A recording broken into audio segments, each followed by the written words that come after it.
Bonjour à tous, on est de retour sur la chaîne Basket Session Reverse, nouvel épisode du CQFR.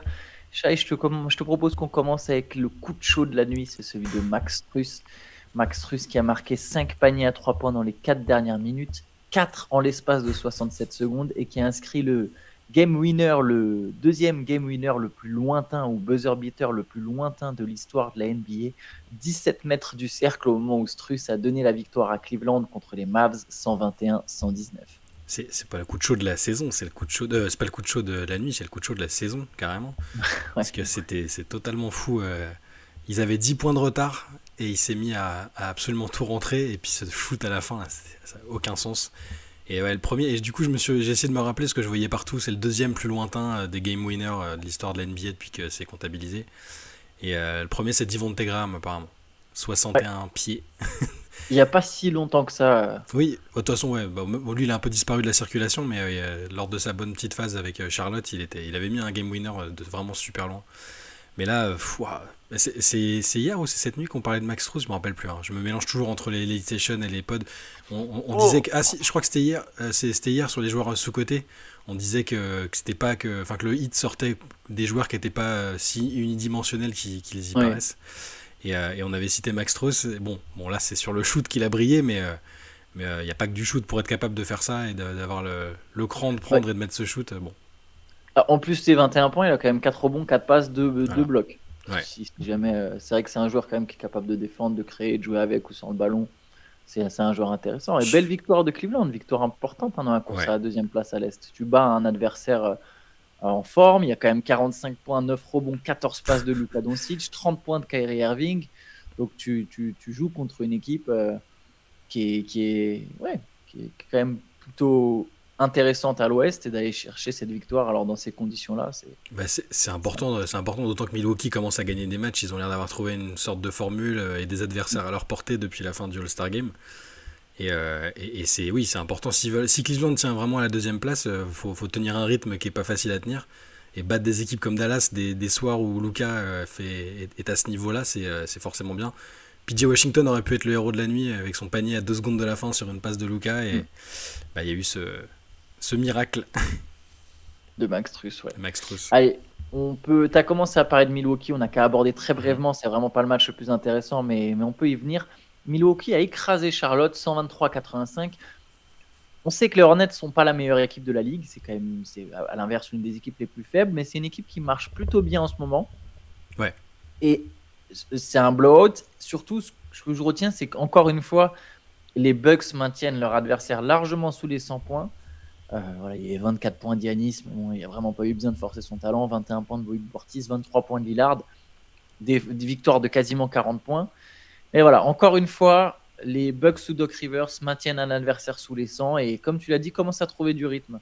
ouais. De toute façon, depuis qu'il est arrivé et les fois où ça s'était bien passé avant l'espèce de mauvais retour de bâton qu'il y a eu avant cette bonne série là.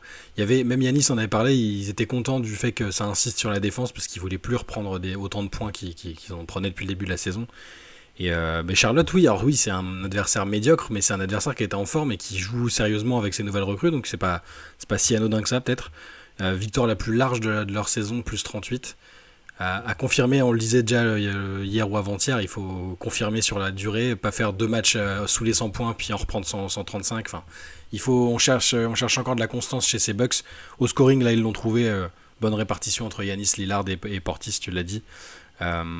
Mais ouais, si c'est par la défense que ça passe et qu'ils arrivent vraiment à trouver ou à retrouver un niveau défensif, celui qu'ils avaient sous Budenholzer et avec Jrue Holiday, ce qui semble pas si simple que ça quand même hein, sur le papier, mais au moins qu'il soit décent, ne serait-ce que décent défensivement et pas mauvais comme il l'était depuis le début de la saison, ça peut peut-être donner quelque chose. Ouais. Ouais, troisième victoire de suite d'ailleurs au passage, hein. Ils Ouais. étaient donc à 3-7 sur les 10 premiers matchs de Doc Rivers. Là, ça enchaîne 3 Ils victoires de sont, suite, pardon, pas ouais. 10. Ils sont qu'à une victoire des Cavs qui sont deuxième, donc Ouais. la deuxième place est tout à fait envisageable. Ce sera peut-être important, mine de rien, de finir deuxième, Mm. plus qu'à l'ouest. C'est-à-dire qu'à l'ouest, tu sais que déjà, tu peux pas vraiment anticiper quel sera ton match-up. C'est encore trop entre la sixième, la huitième place, même la cinquième, ça peut bouger à tout moment. Mm. Alors à l'est, c'est aussi serré, mais Miami a quand même une vraie chance d'être sixième. Après, tu peux vouloir ta revanche contre Miami. Hein. Donc, a priori, Milwaukee devrait quand même se dire, quel que soit l'adversaire, on doit gagner. Mais ça peut être quand même intéressant de finir deuxième, d'avoir l'avantage du terrain sur au moins 2 séries, de pouvoir jouer a priori un adversaire plus faible qui sort du play-in. On sait que les équipes qui vont sortir du play-in à l'Est sont quand même un peu moins fortes. Important d'aller chercher cette deuxième place, je pense. Ouais. Allez, on passe un autre duel intéressant cette nuit, c'est le duel entre les 2 pivots français, Victor Wembanyama, Rudy Gobert. Alors ça a tourné à l'avantage des Timberwolves, hein, évidemment. Minnesota a battu San Antonio 114-105, 5e défaite de suite pour les Spurs. 13 ou 12 au cours des 13 derniers matchs ou 13 au cours des 14 derniers, je ne sais plus exactement, mais bref, San Antonio est vraiment sur une sale série. Ouais. Victor Wembanyama, 17 points, 13 passes, 13 rebonds, 5 passes, 2 interceptions, 4 contres. Il noircit de plus en plus la feuille, hein. C'est parfois difficile à suivre, mais 5 sur 13 au tir. Il a commencé très fort, je ne sais pas si tu as vu, il a commencé très fort, il s'était calmé ensuite. Ouais, son gros début de match, 8 points en 5 minutes, je crois, un truc comme ça. Et derrière, ça s'est calmé, il n'a pas marqué pendant une longue période. Mais Gobert, 13 points, 17 rebonds. Ouais, c'est un peu la ligne de stats parallèle. Un peu. T'as 13 points, 17 rebonds, 4 blocs pour Rudy, et 17 points, 13 rebonds, 4 blocs pour Victor, qui a en plus fait 5 passes, je crois. Mais c'était le retour pour Rudy. Il avait manqué le match précédent. Le ou les deux matchs. Petite blessure à la cheville, oui. Ouais, et là, il n'y avait pas 4 pour le coup. Ouais, il n'y avait pas 4 qui était à des célébrations pour un coéquipier, je sais pas, enfin raison personnelle. Et il y avait Anthony Edwards qui, pour le coup, lui, s'est fait bien mal à la cheville en première mi-temps. Quand il est sorti, on n'était pas sûr qu'il revienne. Et il est revenu pour claquer 34 points et finir le job. Donc ça a tourné à l'avantage de Minnesota, hein, fort logiquement, qui est quand même co-leader de l'Ouest. Et Victor continue, tu l'as dit, de noircir la feuille. En ce moment, il frappe fort dès le début, j'ai l'impression. Il y a cette volonté de le chercher, de commencer de se mettre en rythme. Il y a des phases de quelques minutes où tu vois qu'il score beaucoup et qu'ils insistent vachement là-dessus. Et c'est plutôt pas mal. Il teste un peu différents fonctionnements, je pense, avec lui, et lui-même se dit, tiens, est-ce que si là je pousse sur 5 minutes, qu'est-ce que ça donne, etc. Il y a 3 joueurs qui fonctionnent bien du côté des Spurs depuis quelques temps, c'est Vassell, Jones et Wembanyama. Ouais. Le problème, c'est que Soa n'est pas du tout dedans. Il a du mal. Les dernières fois que j'ai regardé San Antonio, c'est très brouillon. Alors il avait fait quand même. Alors mais j'étais pas tombé sur cela. Il avait fait un bon match contre les Lakers en tout cas en termes statistiques. Mais celui-là, je l'avais pas vu. Je trouve qu'il y a quand même un peu de. Ouais, je sais pas, il est irrégulier, Sohan. Champagny, ça n'a pas le niveau titulaire NBA. Hein. C'est du complément qu'elle donne. Et sur le banc, il y a plein de mecs qui sont pour moi pas au niveau NBA. Alors Malaki Branham, il peut mettre des points, mais j'ai du mal à l'imaginer faire vraiment une longue carrière. Weasley non plus. Cedi Osman, il a été décevant, mais bon, peut-être que lui, justement, il n'est pas taillé pour une équipe comme ça. Zach Collins, il me déçoit depuis sa première saison au Blazers, je suis habitué. Donc, il y a une équipe, ça manque quand même. Mais il y a ce truc avec Jones, Vassell, Wembanyama, et autour, je pense qu'il faut construire. Ouais, c'est ça. Victor prend 5 fautes, là. Enfin, il a eu un peu de soucis avec les fautes ce coup-ci, là. Mais bon, non, sinon, c'est pas. Il joue quand même 34 minutes au passage. Hein. Ça, c'est le plus rassurant, de toute façon, c'est de voir le temps de jeu augmenter. Après, on se disait peut-être que ça coïnciderait avec des stats encore plus folles, mais bon, il y a des matchs aussi où ça. Enfin, ça reste une ligne de stats, je veux dire, 17 points, 13 rebonds, 5 passes, 4 contre. C'est pour le commun des mortels, que ce soit en 25 ou en 40 minutes, ça reste énorme. Mais ouais. Contre Minnesota, c'est difficile. C'est compliqué, c'est une équipe qui ralentit de son adversaire, grosse défense. Ça, il y a de l'intensité physique. C'est difficile d'aller mettre des points contre Minnesota. Ça va être c'est l'atout premier de Minnesota. C'est leur taille, leur densité physique, leur intensité. C'est des vrais bons points pour les Timberwolves. Surtout quel que soit le 5 aligné. C'est-à-dire que là, pour un coup, on l'a vu, il n'y a pas Karl Anthony Towns, ça se maintient. Il y a Naz Reid qui met 22 points en sortie de banc. C'est une équipe vraiment solide. Ouais. On peut passer à Shai Gilgeous-Alexander. Victoire du Thunder contre les Rockets 112-95. 7e match de suite à 30 points au plus pour Shai Gilgeous-Alexander. Il en a mis 31 avec 8 rebonds. Métronome. Exactement. Il y a eu un gros match de Chet Holmgren aussi, 18 points, 13 rebonds, 3 contre, 24 points de Jalen Williams. De toute façon, c'est vraiment le trio fort du Thunder. Gordon Hayward a mis ses premiers points. Je viens de remarquer, il a mis 5 points, ses premiers points avec OKC. Ouais. Bref, victoire du Thunder, c'est la 6e de suite. Mais surtout, je vais parler de Shea, c'est sa 3e série de 7 matchs ou plus, avec 30 points ou plus. Il n'y a que Kevin Durant qui a fait ça dans l'histoire du Thunder. Ouais, Bon, c'est pas la plus longue histoire de tous les temps. Non, mais c'est un des meilleurs scoreurs de tous les temps. Enfin, il est 9e scoreur all-time maintenant, KD. Donc bon, c'est quand même une bonne référence. Et il a passé assez de temps au KC pour que le comparatif vaille le coup. On va le redire à chaque fois avec Shea. Cette régularité est complètement. C'est sa force et sa marque de fabrique. Il a pas de match sans en termes d'adresse et de production. Il a pas de match sans. Et c'est le meilleur argument du Thunder et tout le monde se met vraiment au diapason à chaque fois. Il donne aussi le ton défensivement, il fait toujours des interceptions, toujours un bon job de ce côté-là. Et là, contre Houston, qu'ils avaient déjà dominé il y a 48 heures, je crois, les avaient déjà battus, donc c'est un adversaire qu'ils aiment bien. C'était du propre et ça leur permet de continuer de coller au basque de Minnesota en tête de la conférence. L'intrigue continue pour cette première place. Ouais, ils ont même bilan. À l'ouest. Même bilan, ouais. Même bilan, 41-17. Justement, le premier à l'est, c'est Boston. Boston jouait Philly. Alors, en temps normal, ça aurait pu être un choc, s'il y avait Joel Embiid. Là, évidemment, c'était pas le cas. Du coup, victoire, j'ai presque envie de dire facile, même si c'est évidemment pas tout à fait le cas, des Celtics 117-99. Il a quand même fallu un gros duo de Jason Tatum et Jalen Brown. 31 points pour Brown, 29 pour Tatum, donc 60 à 23 points et 12 rebonds aussi pour Kristaps Porzingis. Comme d'habitude, ce 5 majeur, rouleau compresseur. Trop fort. Et du coup, voilà, victoire de Boston. Cavalier seul. Il n'y a pas trop de suspense. Philly qui continue de descendre, mine de rien. On avait vu hier, on a parlé pendant la session, il y avait une rumeur sur Embiid qui reviendrait peut-être fin mars, mais ça me semble tellement pas cohérent. J'ai l'impression que c'est trop tôt. Et surtout, Philly est redescendu à la 6e place. Pour l'instant, du coup, oui, c'est le premier tour, ce serait même pas Milwaukee-Boston, ce serait Milwaukee-Philly. Ouais, après, tu peux, si on te dit on te donne Philly avec Joel Embiid blessé ou diminué, bon, je pense que tu prends. Miami d'ailleurs, pardon, pas Milwaukee-Boston. Voilà. Je pense que tu prends, voilà. Là, c'est une équipe qui est vaillante, ils ont tenu le coup pendant une mi-temps. Tyrese Maxey finit avec 32 points, il fait ses matchs, il fait ce qu'il peut, mais c'est forcément pas la même chose. Et quand tu joues contre une équipe qui est aussi forte. Enfin, il y a Boston et le reste cette année, mais c'est tellement, ça faisait longtemps, je sais pas, il faudrait regarder, mais une telle domination à l'Est en saison régulière, ça doit quand même faire un bout de temps, l'écart qu'il y a avec le deuxième, avec le reste. Donc c'est pas honteux du tout pour Philadelphie, c'est juste que c'est effectivement compliqué sans Embiid, tu vois que ça va pousser derrière les équipes du play-in. Orlando qui a gagné aussi, qui a battu Brooklyn, qui devrait revenir à une victoire, non, 2 victoires, je sais plus. C'était le classement. Orlando est à moins d'une victoire. 0,5 match d'écart. Honnêtement, si Philly descend sous la 6e place, je sais même pas si ça vaut le coup de faire revenir Embiid.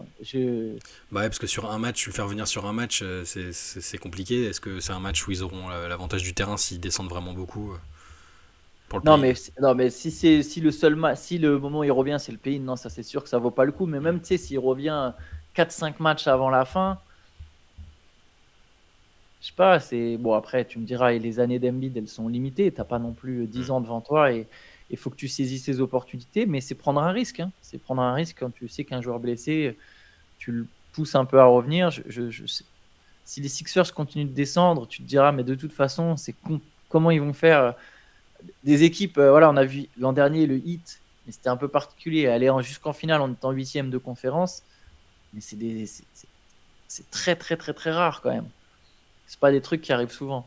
Non, c'est pour ça. Il y a clairement il y a danger pour Philadelphie là. Après, s'ils arrivent à finir top 6 sans Embiid ou avec un Embiid en fin de saison, on dira que c'était bien parce qu'ils ont été courageux et que ça peut être encourageant pour la suite. Ça ne faudra pas occulter la progression de Tyrese Maxey et tous les bons trucs qu'il peut y avoir eu autour. Le coaching passe plutôt bien et plutôt bien reçu par les Sixers. Embiid aime bien Nick Nurse. Il y aura des choses positives, je pense, à tirer de la saison, mais attention, si ça sort de la zone du top 6, c'est tout de suite plus compliqué. Est-ce que tu trouves que cette équipe sans Embiid, elle est meilleure que le Magic au complet, par exemple? Non, mais je suis pas objectif. mais le Magic au complet, de toute façon, contre une équipe au complet qui se connaît et qui sait comment procéder, je trouve ça supérieur à une équipe sans Embiid, c'est sûr. Surtout une équipe qui a tellement l'habitude, qui repose tellement de choses autour d'Embiid, c'est compliqué d'apprendre à jouer sans lui. Je parlais d'Orlando parce qu'Orlando a battu Brooklyn sans forcer, pour le coup, 108-81. Sans Paolo Banchero. Sans Paolo Banchero. Alors, on sait que le banc d'Orlando est une vraie force. Hein. Ça a été encore le cas la nuit dernière. 12 points de Markel Fultz, 12 points de Cole Anthony, 16 points de Moritz Wagner. La marque est très souvent répartie du côté d'Orlando. Il y a 21 points quand même de Franz Wagner aussi, qui fait 21 points, 5 rebonds, 5 passes.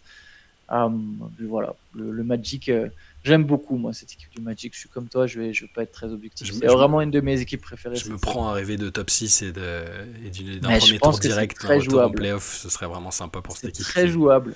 Ça donnerait une série bien dégueulasse contre Milwaukee, très défensive mais très intéressante. Une série sans spacing, tu sais. Quoique à Milwaukee c'est un peu mieux. Ouais. On les fait jouer que sur demi-terrain en 6 matchs. Nouveau concept. Pas la peine. Mais oui, moi aussi j'aimerais bien, honnêtement j'aimerais bien. Allez, victoire des Warriors contre les Wizards 123-112. C'est un match intéressant parce que c'était le retour de Chris Paul. Ouais. Il avait été absent depuis le 5 janvier, fracture de la main hein, quand même.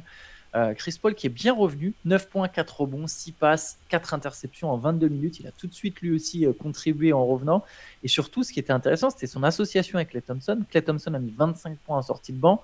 Voilà, Klay, ça fait 2 jours qu'il répète on a un backcourt de Hall of Famer sur le banc et il a raison. C'est vrai, tu te rends compte. Très rare. C'est pas souvent. Alors de Hall of Famer pas complètement cuit et bouilli, on va dire. Exactement. J'allais dire des mecs qui sont pas. Alors oui, ils sont.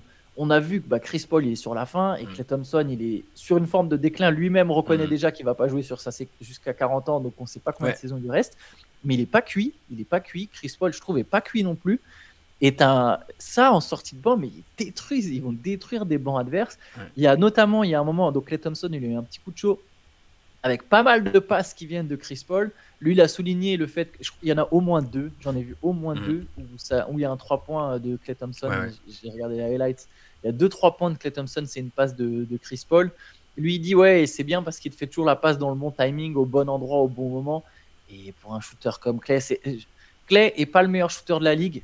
J'étudie beaucoup les mécaniques de tir, c'est mon truc en ce moment. D'ailleurs, petit big up à Fred Young, qui est souvent dans le podcast avec nous. Je me suis refait ses vidéos, je retravaille encore en mécanique de tir.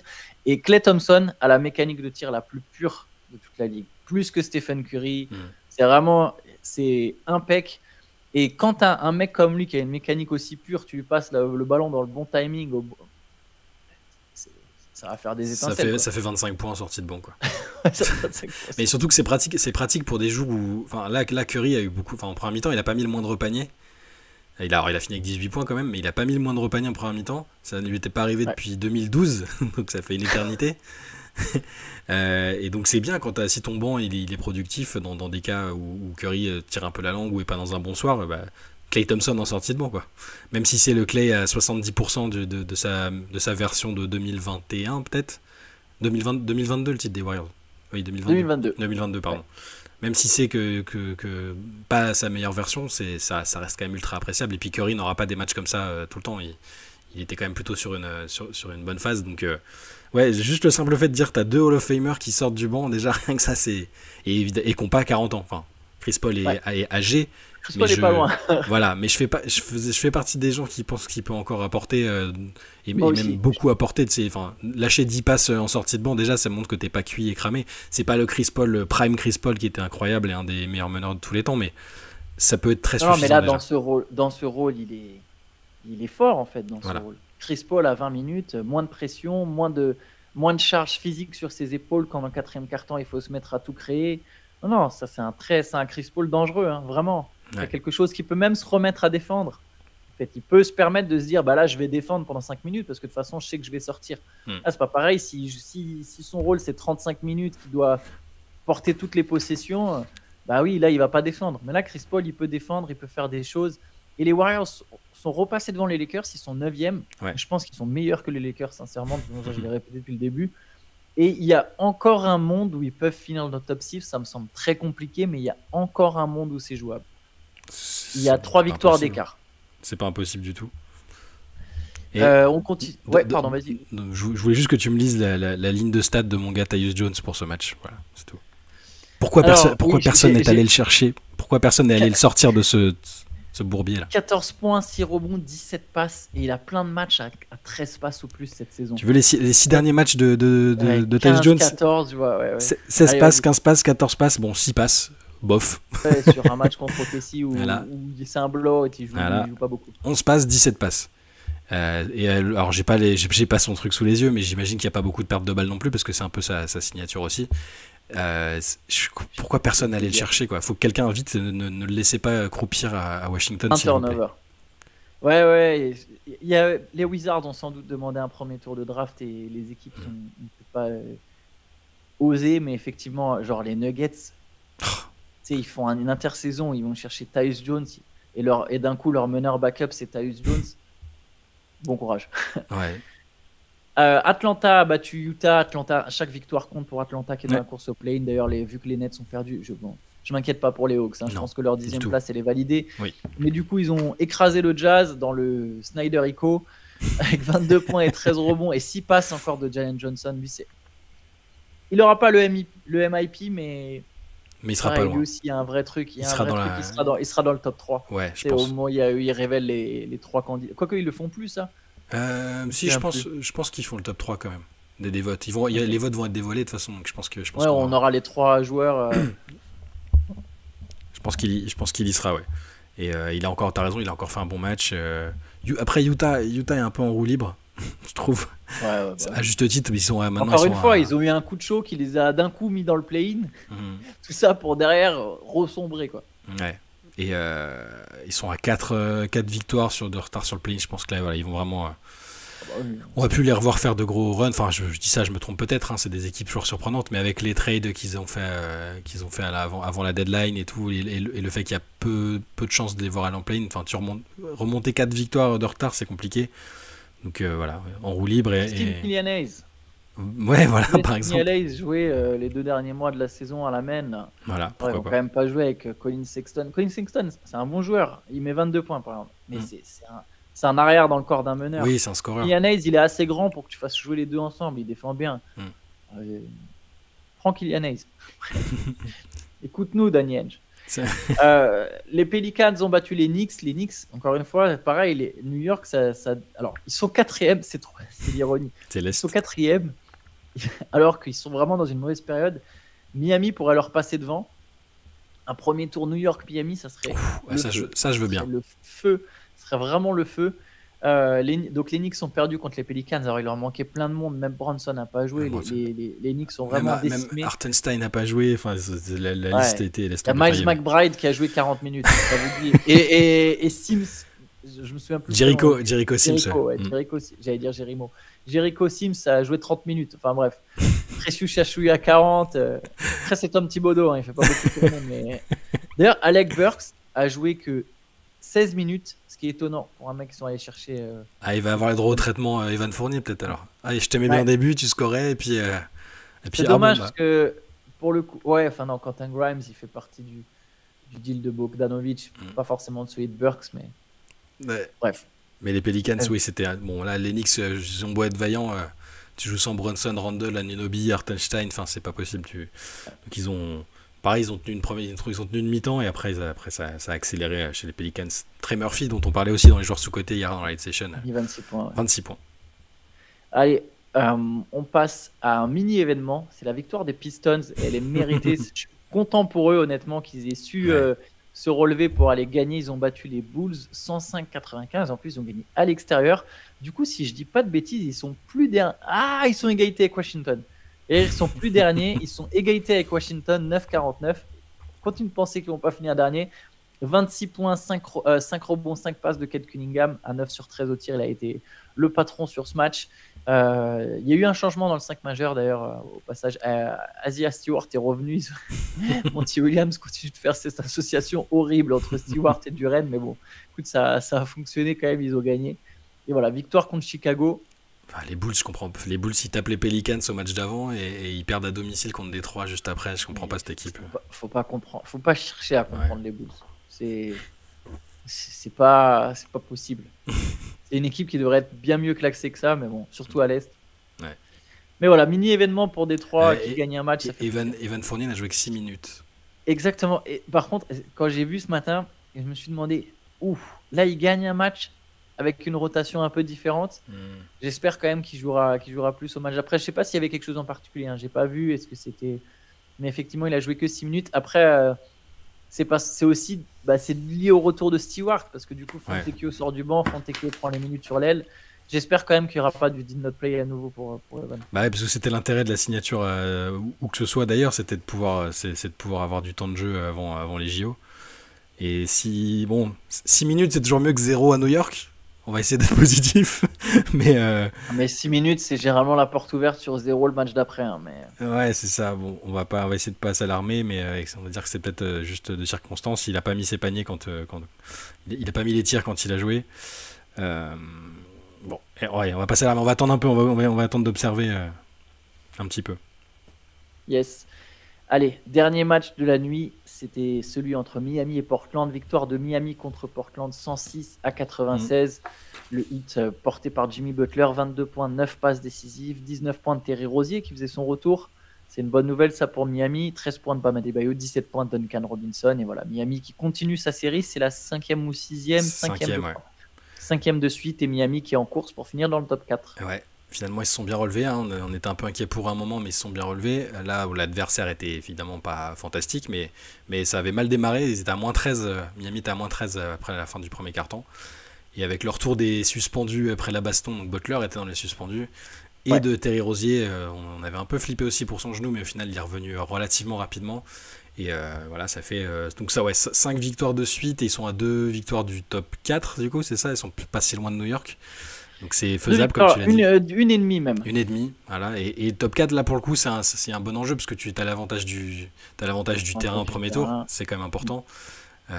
Donc Miami continue et Portland 9e défaite de suite je crois. Voilà, c'est de la roue libre aussi. Hein, bon. Est-ce que Dominaton a joué Antoine? Il faut le point Dominaton. Non, justement il n'a pas. Ah si pardon, t'as raison. Tu sais quoi, tu sais ce que c'est le plus fou? J'ai regardé ce match, pas en direct, alors pas tout, hein. J'ai regardé en direct, pas tout bien sûr, mais j'ai mis à un moment ce match sur le League Pass, quand c'était plié à OKC. Et donc j'avais oublié, 12 points, 10 rebonds, 2 passes, 2 interceptions. C'est fort, de la domination. J'ai regardé, après regarder c'est un grand mot, mes yeux étaient sur l'écran il y avait Miami Portland. Mais ton cerveau était dans ton lit quoi. Ouais, j'étais fatigué, et je t'avoue que c'est... Enfin, je sais pas, Portland cette année, c'est quand même pas très cool à regarder. Quoi. Ouais. Pas se mentir. Et Scoot Anderson ne jouait pas au passage. Il va jouer beaucoup de matchs cette saison. Ouais, on le jugera sur la deuxième, peut-être avec un autre coach. Enfin, je dis j'espère ça. J'espère pour les Blazers que ça prend pas. Désolé, je souhaite à personne évidemment d'être lincié, mais à un moment, Chauncey Billups. Il va se consoler avec une place au Hall of Fame, ça va aller, il y a pas de problème. Ouais, voilà. Il retrouvera un poste d'assistant au Detroit Pistons et puis voilà, tout le monde est content. À la base, je me souviens, quand il a terminé sa carrière, il voulait être GM. Ouais. Que quelqu'un le laisse être assistant GM. Voilà. Non, mais c'est vrai. Il a eu zéro. D'ailleurs, je crois qu'il a eu zéro expérience. Mais oui, personne n'a laissé. Que quelqu'un le laisse être assistant GM quelque part, il apprend le métier. Après, les gens, je pense que les gens sentaient peut-être un peu le bourbier, à la fois en termes de communication, parce qu'on se souvient que c'était bien houleux quand il est arrivé avec l'affaire qui était ressortie, l'affaire de quand il était de son début de carrière. À l'époque, ils avaient dû gérer ce drama-là au niveau communication, c'était pas facile et ils s'en étaient sortis. Et après, il fallait espérer pour eux qu'ils soient très très très très bons comme coach. Sur les résultats, pour l'instant, il a eu 2 types d'équipes et ça, un peu. Pour l'instant, enfin, je vois pas de patte. Billups, je me dis pas à Portland. Quand je regarde Portland, je me dis tiens, là, je vois ce qu'il veut faire. On comprend là où il veut en venir pour l'année prochaine. C'est ultra formateur comme saison. Je le vois pas, donc c'est pas voilà, je pense, j'ai pas l'impression qu'il soit. Ça me faisait la même chose avec Steve Nash en fait. C'est très injuste parce que Nash aussi est tombé sur une situation compliquée avec plus de talent que ce qu'a eu Chauncey Billups. Mais je voyais pas, même les phases où il y avait ni KD ni Kyrie, il a eu des matchs comme ça Nash aussi où des séries de 5 ou 10 matchs où il pouvait un peu montrer sa patte. Je les avais pas vus à l'époque, donc pour moi quand tu vois rien ou pas de truc très très marqué et identifié dans des saisons ou des séries de matchs comme celle dont je viens de parler, c'est pas très bon signe. Je suis d'accord avec toi. Bon, on va se laisser là-dessus, Shai. Ouais. On se retrouve de toute façon demain pour un autre CQFR. Donc soyez au rendez-vous. Le MOOC est toujours disponible. Les préventes se terminent bientôt. Le MOOC Spurs, les préventes, c'est jusqu'au 3 mars. Alors pendant les préventes, vous avez les frais de port offerts en France métropolitaine. Donc voilà, n'hésitez pas à dégainer le portefeuille, la carte bleue, la carte PayPal. les pièces, Envoyer du liquide. envoyer du liquide, les chèques. Des bitcoins. Non, Non, plus maintenant, c'est ça fini. marche plus. Bon, allez, bonne journée à tous. Salut, à demain. Ciao, ciao. Ciao.